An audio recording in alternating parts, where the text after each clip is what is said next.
fungsi gerak tubuh.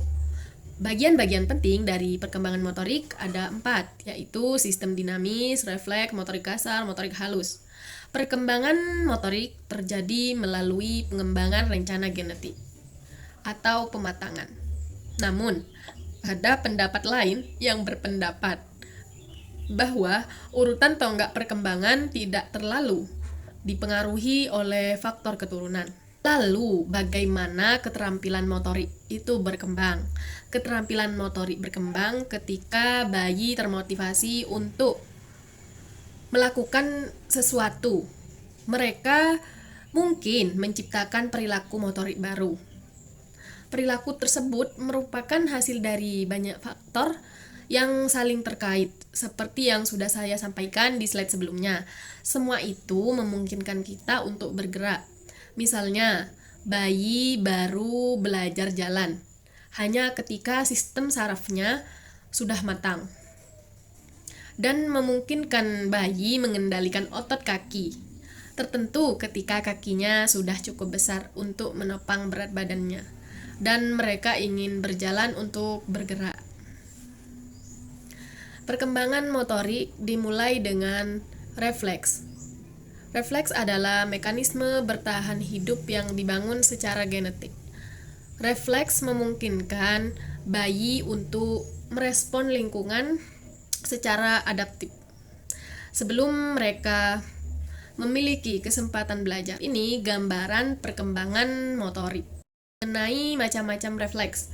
Dalam refleks mencari dan menghisap ini, keduanya memiliki nilai kelangsungan hidup bagi bayi baru lahir yang harus mencari payudara ibu untuk memperoleh makanan. Refleks moro. Ini biasanya terjadi sebagai respon terhadap suara ataupun gerakan. Refleks menggenggam ini terjadi saat suatu yang menyentuh telapak tangan bayi. Motorik memiliki dua jenis, yaitu motorik kasar dan motorik halus. Merupakan keterampilan yang melibatkan aktivitas otot besar seperti menggerakkan lengan dan berjalan. Sedangkan motorik halus yang melibatkan gerakan lebih halus, seperti dengan mengancingkan baju, menggunakan sendok untuk makan ya. Jadi dalam motorik kasar terdapat perubahan perkembangan, seperti di dalam perkembangan selama masih bayi baru lahir tidak dapat mengendalikan tubuhnya. Tetapi setelah 2 bulan, bayi dapat duduk sambil dipegangi karena belum dapat duduk sendiri sampai berusia 6 atau 7 bulan. Pada usia 8 sampai 9 bulan, bayi belajar berpegangan dengan kursi. Pada usia 10 sampai 15, mereka dapat berdiri sendiri. Kemudian ada lagi pencapaian yang ada pada motorik kasar selama tahun pertama di dalam kemampuan berjalan. Pencapaian motorik ini membawa peningkatan kemandirian, dan di tahun kedua balita terampil secara motorik dan bergerak. Aktivitas motorik ini di tahun kedua sangat penting diterapkan bayi balita. Banyak sekali perkembangan mulai dari tengkurap, angkat kepala, berbaring, tengkurap, dan menggunakan lengan untuk menopang tubuh. Berguling, kemudian kaki sebagai pendukung, sebagai beban duduk, berdiri, berjalan, menggunakan penyangga, berdiri sendiri, dan dengan mudah berjalan juga itu. Kemudian perkembangan sensori berkaitan dengan fungsi panca indera seperti penglihatan, pendengaran, penciuman, dan perasa, peraba.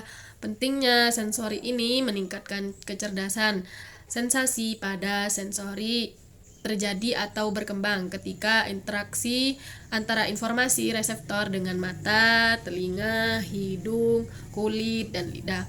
Tahap perkembangan sensori memiliki refleks indera yang dasar, lalu secara bertahap akan mengembangkan kemampuan indera seiring dengan bertambahnya usia. Sistem sensori penglihatan juga berkembang selama masih bayi. Dan ada juga pendengaran. Pendengaran saat berada di dalam rahim ibu, bayi sudah dapat mendengar suara. Jadi sebelum lahir, ia memiliki kemampuan yang luar biasa untuk belajar sebelum lahir. Kemudian setelah lahir, banyak juga perkembangan perubahan dalam pendengaran selama masih bayi, yakni meliputi persepsi terhadap kerasnya suara, nada, dan lokasi suara. Hal-hal ini jadi tahu bahwa tanpa penglihatan, pendengaran, sentuhan, rasa, dan bau yang ada dalam perkembangan sensori, kita akan terisolasi dari dunia. Kita akan hidup dalam keheningan yang tak berwarna dan tak bernyawa. Sekian penjelasan saya. Wassalamualaikum warahmatullahi wabarakatuh.